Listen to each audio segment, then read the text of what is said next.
I'm really honored to put together, I think, what I think is a collective to-do list, adding my voice to the many thousands of voices that have such great ambition and momentum towards the 2030 agenda. As I said earlier, the UN Global Compact brings together 15,000 businesses in over 160 countries, as well as 69 local-based networks, to ensure that corporate action is aligned to the SDGs. But at this point in time, a to-do list has to be ambitious, it has to be bold, and it has to reflect urgency.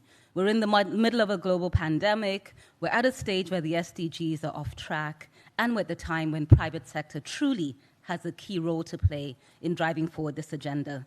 So our to-do list really looks at how we can catalyze collective action and business resources to change the world trajectory. So I have 5 points on my to-do list that I'm just going to go through.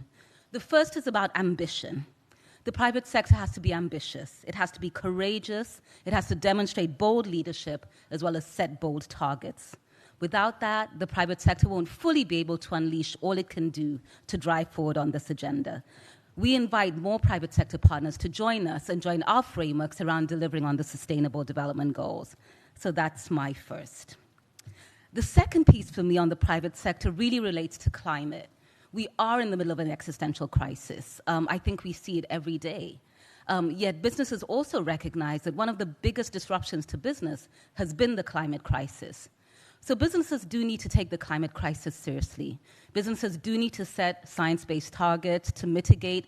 Businesses also need to look forward on issues such as adaptation and resilience and biodiversity and nature-based solutions, and be sure that businesses are not taking away from our future, but really looking at how to regenerate a sustainable business trajectory for us. My third piece for business is to take a critical look at gender equality. Business will not succeed with only half the world, either as its customers, as its business leaders, or as its shapers and influencers. The business case, but why do you need a business case for gender equality? It's actually more of a moral issue. You cannot succeed with only half a team holding up half the sky or trying to clap with one hand. Business does need to take a serious look at gender equality and make sure that issues such as the gender pay gap, which stands at a staggering, I think, 260 years to bring at par, are addressed. Business really does need to look at gender in all of its areas. The fourth thing for me in business is to engage young people, and to engage young people strategically in a meaningful way and one that drives forward an agenda for the future.